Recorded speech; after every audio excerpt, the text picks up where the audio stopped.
Ben Mathews, new to the football club. Welcome, Benny. Give him a round of applause. Great to see you in the red and the blue, mate. Thank you, Robert.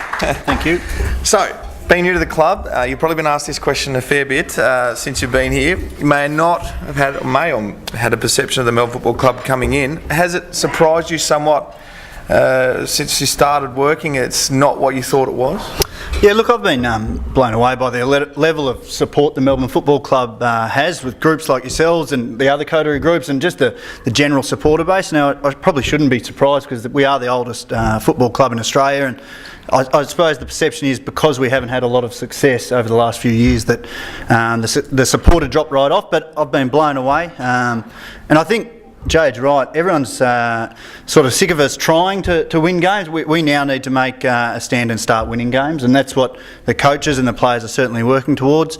We want for nothing as a football club, and Jade's right. We've got the great facilities, and that's one big surprise that I have noticed over the course of the last 5 months. Is the players want for nothing, the footy department wants for nothing, and that's a great credit to the board. Peter Jackson, the CEO, and the footy department. The players have got everything at their disposal, and now I think we've got a great coaching group. Jade's been here obviously longer than I, but Ruzi down to the boot starter. It's a great department over there in the footy department, so they want for nothing. And now it's about the players really believing that they belong and I suppose not accepting, but moving forward from what's happened in the past. I think that's been one of the big themes this week, is we need to move forward as a group and not look back all the time. We can't carry that baggage, otherwise we'll never grow as a football team, and that's been a big focus this week. Now, you've been a part of success. You know what a successful club looks like. Assistant coaching at I think GWS or Gold Coast. Gold Coast, sorry. Yep. One of those clubs, they're the same. Gold Coast, so they're starting to get their straps, hit their straps. So setting that club up for success in the future. The Melbourne Football Club, understandably, over the last 5 years, has probably even more been through a lot of frustration, and we've seen some poor performances. And then we see all these moves. We see Ruzi come in, your mate. We've seen a lot of assistant coaches that you know, and we've seen a lot of players come in and get really excited about the way things are going, and we start to feel like we're going to win games. I know this is a long question, but this is the sentiment in the room and a sentiment from a lot of supporters. Do you think that, forget the last couple of games because we lost them both, so all of a sudden we feel like, hang on a sec, is this actually going to work? Do you think this is going to work? Do you think that what we're doing at the moment, setting our club up the way we're setting our club up at the moment, is going to work into the future? Oh, look, clearly I think it's going to work, otherwise I wouldn't have taken the opportunity when Ruzi rang me in September last year. So I believe in the structure that we've got set up in place at the moment. I believe in the teachings that we're trying to get across to our players. Clearly we're working on our team defence and defensive transition, because if you can't prevent the opposition scoring, it doesn't matter what you'll score, that they'll score more than you. So we're working really hard on that. Clearly it hasn't clicked 100%, and Jade spoke about the reasons why, but we feel we're on the right track. At the moment, the coaches are just teachers. We're just trying to impart to the best of our ability, our football knowledge and our football teachings on how to get that across to them as quickly as possible. Clearly there's pain along the way, but we think we're moving in the right direction. The players are getting parts of it, and we spoke about the possessions. We're probably overusing the footy, but at least we're getting the footy in our hands. We're overusing it, and there's forward line issues and all that. But we need to keep moving and keep consistent with our themes, because if we keep chopping and changing themes and coaching methods, the players just get confused. So we think we're on the right track. I think Eddie Maguire said it the best during the week. He said, I think everyone just needs to take a deep breath.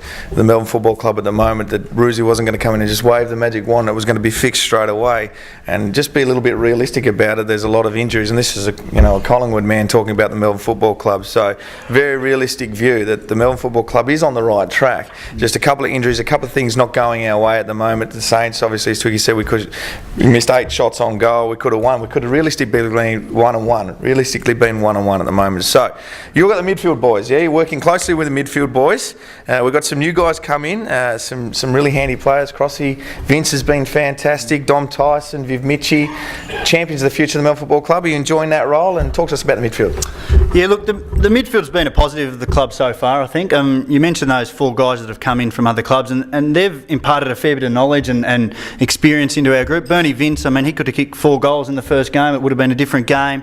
Daniel Cross is just an absolute professional, and our players are learning all the time off Daniel Cross. There's no fluke that you play for 13 years and over 200 games in AFL football. He's been fantastic for our group, but again, it takes time. Don Tyson's had injury problems at the GWS club, and so he's a new player almost. I think he's 10 games into his career, so he's been fantastic for the group. And Viv Mitchie's been in for the first 2 games and goes back to Casey this week to, just to get some form and fitness and belief back in himself. So the new guys have been very good. I've been blown away by probably Nathan Jones is the one that stood out. I mean, I know he's won 2 best and fairest, but from outside, I wondered how good he was. I've been blown away. He's a very, very good player and can take this club forward, and has tried his best to keep the club in contention for the last couple of years. And then you got young guys. I mean, we've got the Vineys, the Tumpuses, young Salem, these guys that are coming through and learning their trade. So I think Ruzi spoke about it at the jumper presentation. These guys aren't the saviours of our club, and they are going to take time to develop their games, because you look at the Hawthorns and the Fremantles and the Geelongs, I mean, their new players have already been at clubs for 3 or 4 years. They've just plied their trade at VFL level and learnt their games and built their games. So we're asking these kids to come in and be good players in their second year. It's just not going to happen. It takes time. So we're teaching again. We're trying to impart our knowledge on these guys and get them improving as quickly as possible. But they're a dynamic young group. They really want to learn and want to win. It's just about getting them to gel as quickly as possible. Yeah, you spoke about Jonesy, so I won't ask you the last question, but we'll ask you one more question before I let you go. Paul Roos, obviously big signing, get the coach in, probably the best coach in the AFL, that's what we think now anyway. Certainly very well respected amongst all those people that are in AFL circles. You've been around him a lot, you know him quite well. How's he going? How's the whole process of setting the club up right going? Is he excited about today? Just give us a bit of an insight. Yeah, look, I played footy with Ruzi in the 90s, then he coached me, and then obviously we're back together. So I've spent a fair bit of time with him. I lived with him before Christmas in Port Melbourne. When we first come down. No, there's nothing going on. Look,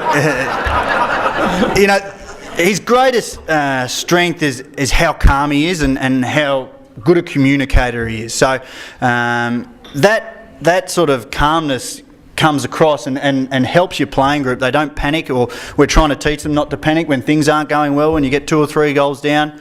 That's probably from playing under him his greatest strength. The way he goes about it, he's methodical, and he just keeps a level head about everything. Now, the thing that struck me, certainly when living with him and the first few months, is just his energy, and that hasn't stopped. Even though we've had a couple of losses, that hasn't sort of started sliding down the hill. His energy's still up, and he's up for the fight. And I don't know how long he's going to be around here, nor does anyone else, but he's as energetic and up for the fight as anyone around, and that's great for Melbourne people to know. It's great for you people to know.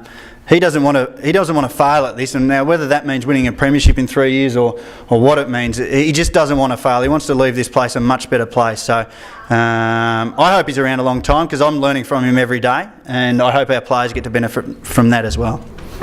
Benny Mathews, ladies and gentlemen. Thanks, mate. Appreciate that.